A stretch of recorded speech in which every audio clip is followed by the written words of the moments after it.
New report says that states should extend the school year to address learning losses from the coronavirus. Why start with the virus?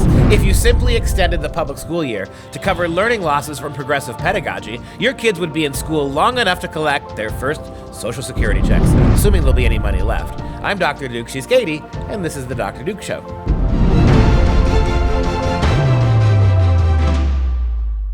Hello, everyone, and welcome to the Dr. Duke Show, the only program that keeps you educated on the craziness impacting K-12 classrooms and college campuses around the world. Today, we discuss a new poll that reveals just how disengaged public school teenagers have become since shifting to online instruction. Plus, San Francisco parents are outraged after schools took nearly 4 weeks to shift to online instruction following the COVID-19 shutdown. I'm sure Nancy has ice cream for them all. And we deliver some real education today in the form of C.S. Lewis's instant classic, Learning in Wartime. But we start with a new proposal from researchers to extend the fall school year to make up for lost time in the classroom. Every year, June rolls around, and our kids fall farther and farther behind. 1, 2 years behind where they should be. Are there calls to extend the school year? No. Why do you think they're extending calls now? It has everything to do with federal money.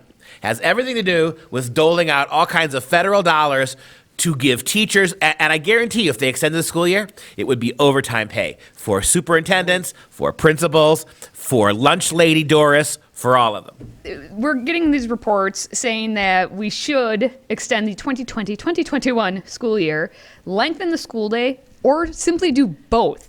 So I'm not sure, is it mandated differently in different states, but in Wisconsin it's 180 days? Yes, I think it's more or less the feds decide that. Yeah. Okay. So they're thinking we either could make the school day, from 8 to 5 now, or if we go by Arnie Duncan, have the school be open 11, 12, 13, 14 hours a day. That's right. And then lengthen the school year. So let's do all of it at once. They also want to assess student progress at the beginning of the school year so that they can help educators actually help the children who need the help the most. Yeah, I mean, all this talk, it reminds me of the show we did last week where we had a North Carolina superintendent said, we don't have time for your criticism, America. We're busy feeding your kids. Yeah. And loving them. This is, I wonder if the feds came out and said, you know what, by all means, go ahead and extend your school year. By all means. But you're not going to get any more pay for it. You're not going to we'll extend your salaries, but we're not going to in any way, shape, or form compensate you for your teacher's lost summer. Because, Katie, you're a teacher. You have the credentials to be a teacher. You've taught. I've even taught at the high school level. The one thing teachers aren't doing all summer long is preparing for fall classes. The idea that your teachers are sitting at home, your middle school teachers are sitting at home and 40 hours a week during June and July, right? Yeah. Turning it up on their classes. It's one of the great lies of being a teacher. They always defend them, and I'm a teacher, so I'm including me in this argument that we need our summers. We need our summers to cool down. Right? I would imagine that the doctors and the nurses and the first responders who don't get their summers off don't get a cool down period. You're just teaching kids, and according to every metric public school, you're not teaching them very well. The study that the report actually came out, just so everyone was aware, it's from researchers from Michigan State University. They analyzed state responses to the coronavirus pandemic, and they provided insight on the challenges the schools will face when students return for on-site instruction. According to Catherine Strunk, faculty director of the Education Policy Innovation Collaborative, she said in a statement, state and local policymakers will need to act quickly to help mitigate the academic consequences of the pandemic and extended periods out of school. You made one mistake in that wonderful report. We don't call it Michigan State University anymore. We call it Grope the Gymnast University. Grope the Gymnast and University. And if you're just tuning in for this week, remember last week we did a story on Michigan State lecturing everybody that you're racist pigs if you call it the Chinese virus. So we're going to start calling things exactly what they are. And so now Michigan State, which had an ongoing 20-year scandal where they had doctors groping gymnasts, you are now Grope U University. But here's the report that comes from Grope U University. Here's what they expect what we should be doing. Extend the 2021 school year and or lengthen school days, right? As you said, states and districts should revise tests to assess students' progress and identify different student learning. Wait, so you're going to change the tests to basically apply to what they don't know, right? Yeah, They're going to bend the curve. Well, and why is this, right? You ask yourself if you're an American public school teacher. Well, excuse me. Ask yourself if you're an American public school administrator. If kids fail because of this, do you lose money, your state, your school? How do we They do in the balance past. this? If you're not able to promote kids, right, don't you lose some of your state and federal funding? So what are we worried here? We're worried here not about, again, your kids' education. Because if you were worried about what our kids don't know at the end of every school year, you would be extending school years all the way through the fall, based on what our kids have performed over the last 10, 20 years. But you're not doing that. This is a money grab, and this is being very, very concerned about the fact that if you're not able to pass kids or assess them to be able to let them move forward, maybe you won't get as much money from the feds in the state as you usually do. Well, and one thing you didn't add on to that recommendation is that states and districts should invest in professional development. Anytime you see the words professional development and investment put together, you know it's trouble. They want these professional development programs to help teachers and staff instruct returning students at different learning levels. Isn't that just supposed to be being Called a teacher? being a teacher. That is what you were supposed to have gone to Exactly. college for, to help learn. How and long teach. before you have a development day to teach transgender students? Because it must be different than teaching other kids. All we've heard, right? That's all the diversity That's days. all the diversity is. And Mom and Dad, you know this. Whenever your kids are annoyingly home from school on a Friday afternoon or a Monday morning or a Monday afternoon, it's because teacher development, right? Teacher That's development. the catch-all. They're sitting in the lounge smoking cigarettes, right? I don't think that's and talking about how annoying your kids are. And then the What we gym call it, teacher comes come on there. swaggering in, right? A couple of middle school teachers slip off to the coat room, have a little the coat room. have a little ABC session. This is what they're doing during professional development. Or if all these professional development hours that your kids are removed from the school are actually helping these teachers, why are your kids continuing to fall 3 and 4 years back? Maybe what we ought to do is have a summer where only the teachers go to school. And they learn, quaint little things like how to teach math or accurate history, non-common core math, how to stress phonics as opposed to sight method reading. Phonics? How do you see, spell this that? is it. Make the teachers go and furlough from doing it. Don't as a teacher. Can you imagine? But I think that would be a better plan to fix kids moving forward than what they've got in their minds. And they did admit that online instruction may not be available or appropriate for all students. So the states are going to need to help the districts find alternatives So in to other that. words, money, money, money. And that leads right into our next story, where we found that through a poll by Common Sense Media and SurveyMonkey, they polled teenagers to see how they're coping and connecting in this time of the coronavirus. They surveyed 849 teenagers from ages 13 to 17, and they found that 47% of the students who go to public school actually have not attended an online class as of yet. Yep. Not one. And of course, this could not be malaise. One of the big gripes that we don't talk about enough. Look, as I've said this to many times, for people who are just tuning in and out of the show, people who are too busy to watch it regularly, you and I have tremendous respect for teachers. A teacher can change somebody's life. I changed your life for the good. Teachers can change somebody's life. I mean, when I met Katie, she was an urchin, right? We cleaned her up. We turned her into the intelligent young woman that she pretends to be once an hour a day. So teachers can make a great big difference in people's lives, but when the teachers are participating in a system and not they can walk out for red. They can walk out for more money, but they won't walk out to protest Common Core. They won't walk out to improve your kids' standards. They won't walk out to make sure kids aren't socially promoted. They won't walk out for more serious discipline in the classroom. So I got a beef with them, and the same beef I have here. We have created a culture from the parents to the schools to everything that does not look at education as terribly important. And this model of education, we call it social justice education, where the schools are about everything else. They're about feeding your kids breakfast, lunch, and dinner. We have a school in Wisconsin who's decided they're going to use federal money to feed the kids Saturdays and Sundays because parents can't even do that. That show will be coming up later in the week. So you've decided, public schools, that your job is to trans kids, to make them question their gender, to feed them. Your job is everything but educating them. And so here you have a situation now where 50% of American kids don't bother going. That's because the parents don't stress education. Our culture doesn't stress it. To actually focus on learning is almost been completely divorced from what we do in the public schools. All right, let's take a look at some more numbers when they ask the questions.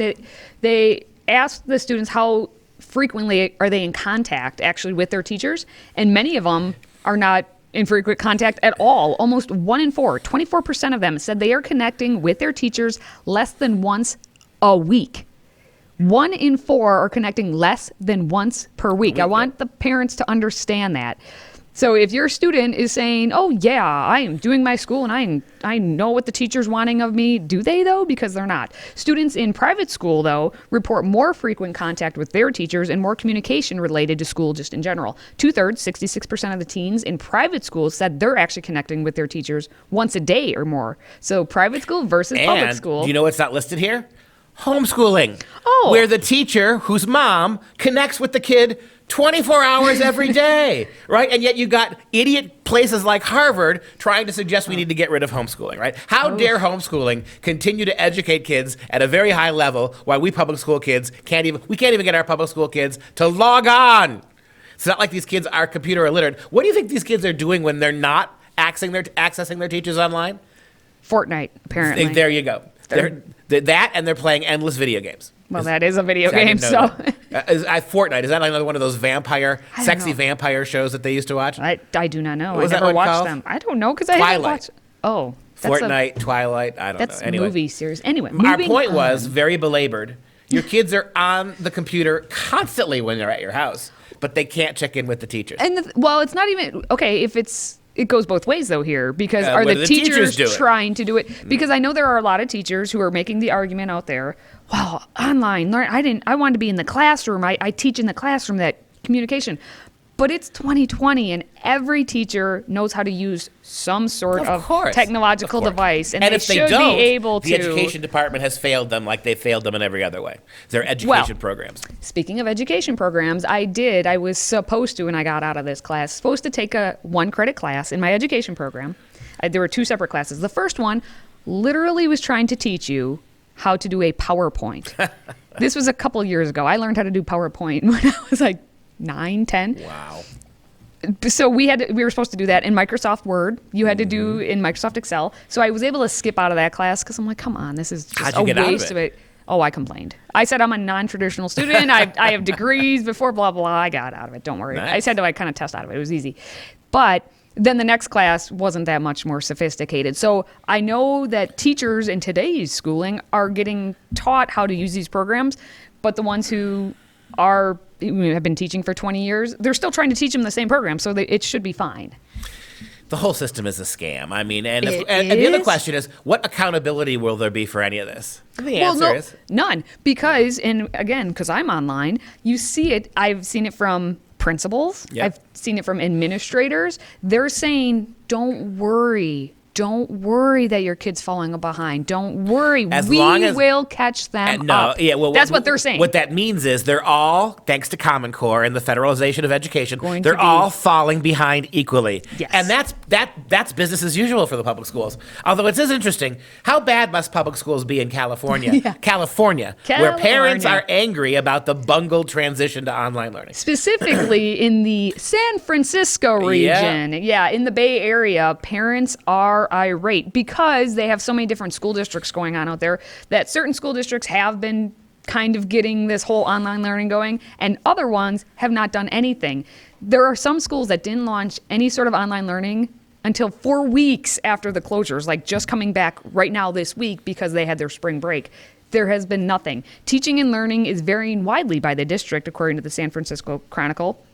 And they're saying that some districts are only offering these, quote, official links to online sites and optional educational activities to complete rather than actual instruction. Wow, I wonder which school districts are tuned in, as it says here. However, in other districts and in many private schools, students attend online classes every day, study the Civil War, or discuss Jane Eyre. right? Okay, good. How much do you want to bet those are not inner city San Francisco schools? Correct. They How are much not. do you want to bet that these are the suburban schools that have Yeah. all, and look, you could bitch about suburban schools. You could pretend all you want that it's about money. It's not about money. It's about attitude, right? There's a reason why Asian kids, as we know, do so well. Asian immigrant kids, because what will their mothers do to them if they don't? Yeah. That's right. They will- You have parents. they will get They don't call them tiger moms for nothing.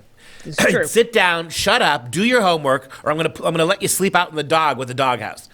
Literally, they will do that, It is true. and it works. According to State Superintendent of Public Instruction Tony Thurman, he said, "We know this is the greatest challenge we have faced." Who's okay? There is no playbook for this, except that it's teaching children. If it takes you 4 weeks to adjust, you have other issues going on. It should not take 4 weeks to get anything to these students. And this is where the unions come in.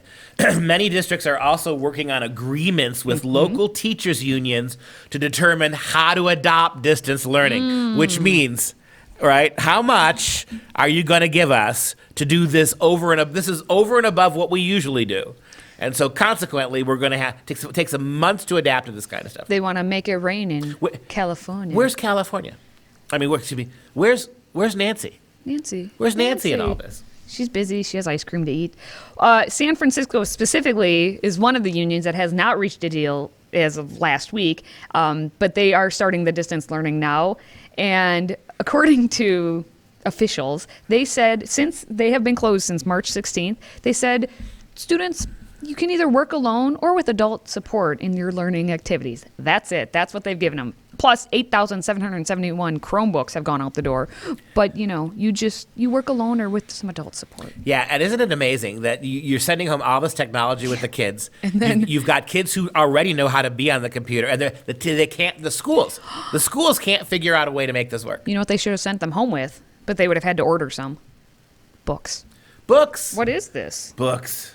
What do I do with Then this? we hear the stories about how poor inner city San Francisco kids are burning their books to have warmth in the morning in these foggy San Warmth Francisco in the days. evening. Yeah. Exactly. Okay, well, I've had enough of that. Let's get excited. It's time for some real education.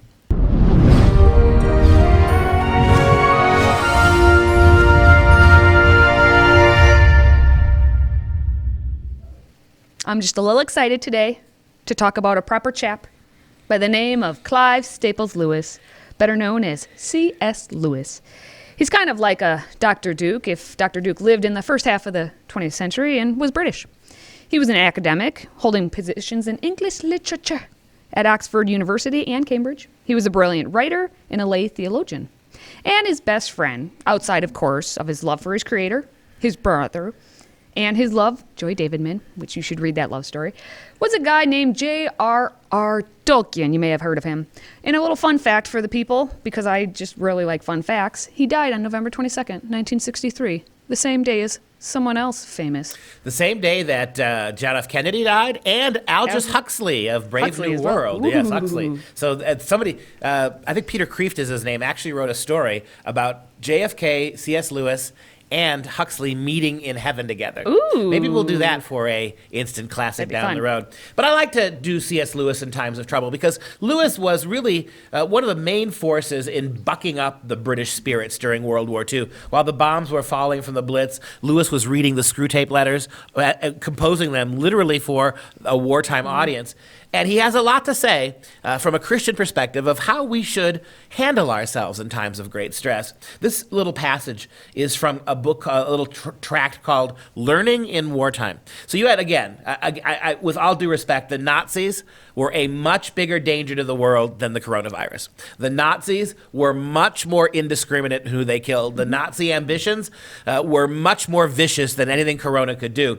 And Lewis addressed this issue. How do we keep educating our kids in the middle of bombs falling? Can you imagine what the panty waist university administrators would do if there were bombs raining down on American schools right now? Can you imagine what they would do about it? The education would be completely halted for a year. Of course. And then once we actually got done with the bombing, then you'd have to have a whole year counseling kids for the There trauma, is. right? Yep. Here's what stiff upper lip and all that.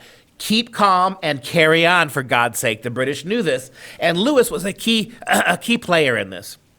Here's a passage from Learning in Wartime that I think has a lot of relevance for today if you just substitute the virus. Plausible reasons have never been lacking for putting off all merely cultural activities until some imminent danger has been averted or some crying injustice put right. But humanity long ago chose to neglect those plausible reasons. They wanted knowledge and beauty now. Do we, Katie? Do we still? Do we want our kids to have knowledge and beauty? Or is knowledge, social justice, and beauty just are completely relative? Lewis writes, we human beings in the past ignored disease and war. We kept on trying to have music played. We kept on trying to go to plays, and we kept on educating our kids. Humans wanted knowledge and beauty now and would not wait for the suitable moment that never came. Periclean Athens leaves us not only the Parthenon, but significantly the funeral oration. The insects have chosen a different line. They have sought first the material welfare and security of the hive, and presumably they have their reward. We are in a hive mentality, right? This whole shelter, stay in. There was a guy laying on a desert beach somewhere, and the forces used drones to track him down. One guy surrounded by tens of miles of sand, and they got to him. Lewis is exactly right. We've chosen the beehive method. Shelter, right? Everybody shelter first. Go back to the clip, Mike. The insects, those who aren't humans, Lewis says, those who want to stop everything in fear and terror every time there's a problem. These insects have chosen a different world, a different line. They have sought first the material welfare and the security of the hive, and presumably they will have their reward. But men are different. Real men, not the soy cafe men of America today. Men are different. They propound mathematical theorems in beleaguered cities. They make jokes on scaffolds before their heads are taken off. They discuss the last new poem while advancing to the walls of Quebec and comb their hair at Thermopylae. This is not panache. This is our nature. And it's what makes us human, right? That unlike animals rats on a ship who can sense when the storm is coming, right, and go run and hide, we can work through these things. And I've said this before. Why aren't our school kids working harder, and our teachers working harder in an event like this rather than sending them home and emptying the classrooms? You can find ways to make that work.